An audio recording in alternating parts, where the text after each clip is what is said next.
প্রিয় দর্শক, সাজ্জাদ কাদেরের প্রীতি এবং শুভেচ্ছা নিন।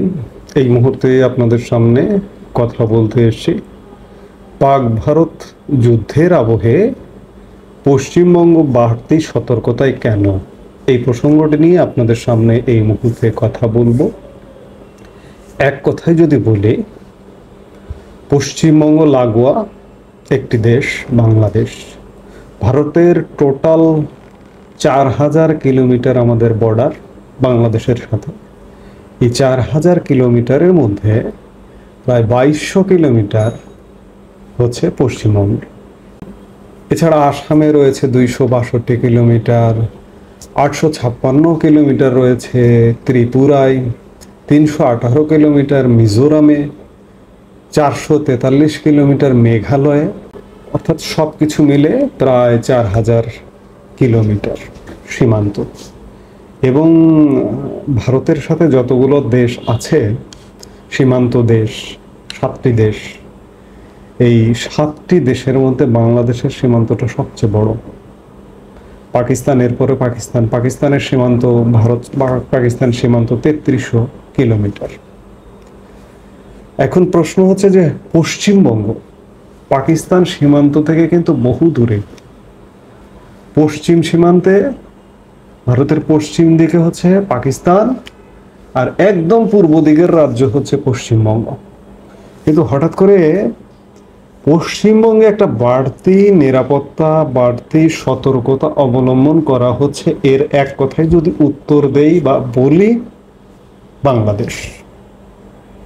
কারণ বাংলাদেশ ইতিমধ্যে ভারতের কাছে চিহ্নিত যে বাংলাদেশ পাকপন্থী। বাংলাদেশ পুরো বাংলাদেশ বলবেন না, আমরা বাংলাদেশি, আমরা পাকপন্থী নয়। আমরা পাককে ঘৃণা করি, পাকিস্তানকে ঘৃণা করি, ঘৃণার চোখে দেখি। এবং বাংলাদেশের সিংহভাগ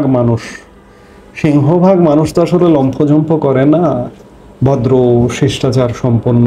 আর একটা সমাজে ভীতির সংস্কৃতি তৈরি করা হয়েছে, যার কারণে তারা কথা বলে না, তাদের কণ্ঠটা বোঝা যায় না।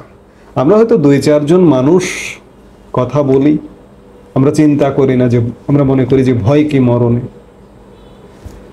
এই জন্যই হয়তো কথা বলি।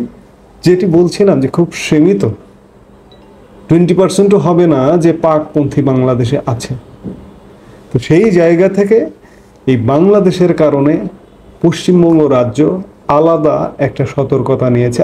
আপনারা জানেন যে গত 7 মে ভারতের কেন্দ্রীয় স্বরাষ্ট্রমন্ত্রী ভারতের যে 10টি বর্ডার রাজ্য আছে সেই 10 রাজ্যের সাথে বৈঠক করেছে। এই 10 রাজ্যের মধ্যে পশ্চিমবঙ্গ ছিল, মমতা ব্যানার্জিও ছিলেন। কেন ছিলেন? তিনি বর্ডার রাজ্য এবং বিশেষ করে বাংলাদেশের লাগোয়া বর্ডার রাজ্য, এই জন্য। আবার আরেকটি কারণ আছে যে পশ্চিমবঙ্গের সঙ্গে নেপালের বর্ডারও আছে, আবার নেপালের সাথে চীন আছে। এই সব কিছু মিলিয়ে পশ্চিমবঙ্গ, নেপাল, চীন, বাংলাদেশ, এই সব কিছু মিলে বাংলাদেশ দিয়ে পাকিস্তান যদি অস্থিরতা করবার চেষ্টা করে, কারণ বিগত 9 মাসে বাংলাদেশে পাকিস্তানেরও তৎপরতা অনেক বেশি। পাকিস্তানের হাই কমিশনার দাপিয়ে বেড়ায় রীতিমতো। এই যে রোহিঙ্গা নিয়েও, আমি আজকে দিনের আর এক ভিডিওতে বলেছি, রোহিঙ্গা নিয়েও পাকিস্তানি তৎপরতা। রোহিঙ্গা ক্যাম্পে নিয়মিত যায় পাকিস্তানি হাই কমিশনার। এই জন্যই পাকিস্তান ইস্যুকে কেন্দ্র করে, পাক ভারত ইস্যুকে কেন্দ্র করে পশ্চিমবঙ্গ রাজ্য সরকার একদম বাড়তি নিরাপত্তা নিয়েছে। এর মধ্যে আরও যেগুলো, এমনকি যুদ্ধ প্রস্তুতি নিয়েও রেডি। খবরে বলা হচ্ছে যে আগামী 3 মাস রাজ্যের কোনো জেলায় যেন খাদ্যদ্রব্যের ঘাটতি না থাকে। ভারত পাক যুদ্ধের আবহে আগাম ব্যবস্থা নিতে জেলা প্রশাসকদের নির্দেশ দিয়েছে নবান্ন। গতকালকে নবান্ন জেলা প্রশাসকদের নিয়ে একটা বৈঠক হয়েছে। জুন, জুলাই, আগস্টের জন্য চাল, গম সহ অন্যান্য প্রয়োজনীয় খাদ্য আগে থেকেই মজুত করতে বলা হয়েছে।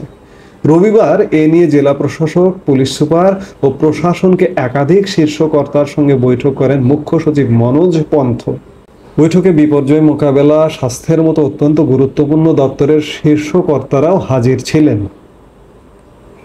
নবান্ন সূত্রের খবর, যে কোনো পরিস্থিতি মোকাবেলায় রাজ্য যাতে সব রকমভাবে প্রস্তুত থাকে তার জন্যই এদিন পর্যালোচনা বৈঠক করেন মুখ্য সচিব।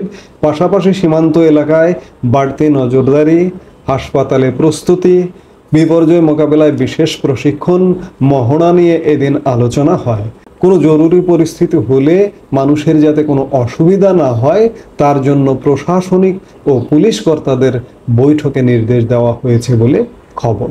এদিকে বৈঠকে জেলা শাসকদের খাদ্য মজুদের নির্দেশ দেওয়ার পাশাপাশি জানানো হয়েছে আগামী 3 মাসের রেশন বরাদ্দের 3টি পর্যায়ে জেলাগুলোতে পাঠিয়ে দেওয়া হবে। প্রতিটি জেলায় বর্তমানে কোথায় কত পরিমাণ খাদ্য মজুদ রয়েছে তারও জেলা ভিত্তিক আলোচনা হয়। জেলাগুলিতে যথেষ্ট পরিমাণ মজুদ থাকলেও রাজ্য সরকার কোনো ফাঁক রাখতে রাজি নয়, তাই এ বিষয়ে আগাম পরিকল্পনা সেরে ফেলা হয়েছে বলে প্রশাসনের মত। বৈঠকে রাজ্যের সীমান্তবর্তী জেলাগুলোতে আরও কড়া নজরদারি চালাতে নির্দেশ দেওয়া হয়েছে পুলিশ কর্তাদের। সর্বোচ্চ পর্যায়ে সতর্ক থাকতে হবে পুলিশকে। প্রত্যন্ত এলাকা, পাহাড়ি এলাকা, অরণ্য ঘেরা দুর্গম অঞ্চলে পুলিশি টহল বাড়াতে হবে। সুন্দরবনের জলপথ ও উত্তরবঙ্গের পাহাড় ঘেঁষা আন্তর্জাতিক সীমান্ত এলাকায় রাখতে হবে বিশেষ নজর। বিশেষভাবে গুরুত্ব দেওয়া হয়েছে হাসপাতালগুলোতে। স্বাস্থ্য দপ্তরের কর্তাদের নির্দেশ দেওয়া হয়েছে আপৎকালীন পরিস্থিতিতে হাসপাতালের চিকিৎসা পরিষেবায় যাতে কোনো ঘাটতি না থাকে তার জন্য প্রয়োজনীয় যাবতীয় ব্যবস্থা আগে থেকেই নিতে হবে। এছাড়াও দমকলের কর্তাদেরও জানানো হয়েছে জরুরি ভিত্তিতে উদ্ধার কাজ ও অন্যান্য ব্যবস্থা নিতে মহড়া সেরে রাখতে হবে। বিশেষ করে বিপর্যয় মোকাবেলা দপ্তরের কোনো প্রশিক্ষণ যাতে বাকি না থাকে। সিভিল ডিফেন্স ভলেন্টিয়ারদের জন্য বিশেষ প্রশিক্ষণ ও রিফ্রেশার কোর্স চালু করারও সিদ্ধান্ত বৈঠকে হয়েছে বলে খবর। দমকল ও বিপর্যয় মোকাবেলা দপ্তর আগে থেকে অনেক বেশি শক্তিশালী। এই ব্যবস্থাকে আরও পোক্ত করতে অত্যাধুনিক যন্ত্রপাতিও কেনা হবে বলে খবর। সাইরেনগুলোকে পুরো মাত্রায় চালু করারও কথাও আলোচনা হয় বৈঠকে। অর্থাৎ পশ্চিমবঙ্গ রাজ্য পুরোপুরি যুদ্ধ প্রস্তুতিতে। আজকে পাক ভারত ডিজিএমও পর্যায়ে director general of military operations দু দেশের বৈঠকও অনুষ্ঠিত হয়েছে। আবার গতকালকে রাতেও সীমান্তে উত্তেজনার কোনো খবর পাওয়া যায়নি। তার আগের দিন যুদ্ধবিরতির ঘোষণার পরেও ভারত সীমান্তে পাকিস্তান হামলা করেছে এমন খবর পাওয়া গেলেও গত রাতে আমরা সেই ধরনের কোনো খবর পাইনি, কারণ ভারত বেশ কিছু ব্যবস্থা নিয়েছিল। ভারতের কেন্দ্রীয় পর্যায়ে, উচ্চ পর্যায়ে ভারতের সামরিক বাহিনীর সাথে প্রধানমন্ত্রী গতকালকে বৈঠক করেছিলেন। ভারতের সেনাপ্রধান উপেন্দ্র দ্বিবেদীও একটা পাল্টা জবাব দেবার খুব দৃঢ় ঘোষণা দিয়েছিলেন, যার দরুন হয়তো সীমান্তে আর গতকালকে হামলার ঘটনা ঘটেনি। তবে যুদ্ধ প্রস্তুতিতে কিন্তু ভারত, এমনকি আমি যেটি নিয়ে আলাপ শুরু করেছি যে একদম পাকিস্তান সীমান্ত থেকে বহু দূরে, পশ্চিম সীমান্তে পাকিস্তান, পূর্ব সীমান্তে পশ্চিমবঙ্গ, বাংলাদেশ লাগোয়া, সেই বাংলাদেশ লাগোয়া রাজ্য কড়া নিরাপত্তায়, শুধুমাত্র কারণ বাংলাদেশ এবং আজকের বাংলাদেশ, যে বাংলাদেশটি পাকিস্তানপন্থী বাংলাদেশের একটি গোষ্ঠী এবং স্বয়ং বাংলাদেশের সরকার পাকপন্থী হয়ে উঠেছে, যার দরুনে পশ্চিমবঙ্গ রাজ্য একটা বাড়তি নিরাপত্তা নিয়েছে। এবং যে খবরের কথা বললাম যে পশ্চিমবঙ্গ রাজ্য সরকার এই ইনিশিয়েটিভগুলো নিয়েছে, কারণ এখনো বলা যায় না যে পাক ভারত যুদ্ধ থেমে গেছে। এটি যে কোনো সময়, এটা একটা আগুনের একটু যদি ফুলকে কোনো জায়গায় থাকে সেটি কিন্তু আগুন ধরিয়ে সারকার করে দিতে পারে। কাজেই যুদ্ধের ফুলকেটা এখনো পর্যন্ত আছে, যে কোনো মুহূর্তে বিস্ফোরণ ঘটাতে পারে। দুই দেশের বৈঠক আজকে প্রথম, এই উত্তেজনার পরে বা এই সাংঘর্ষিক অবস্থার পরে আজকে প্রথম ডিজিএমও পর্যায়ে বৈঠকটা হলো।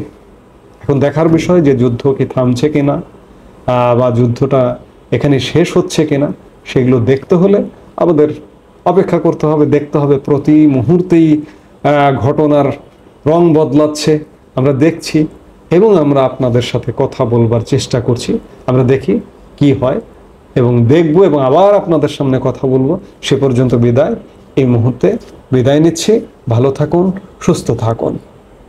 আমাদের ভিডিওগুলো নিয়মিত পেতে সাবস্ক্রাইব করুন Sajjad Kadir and the legends YouTube channel এবং লাইক, কমেন্ট, শেয়ার করে সাথে থাকুন।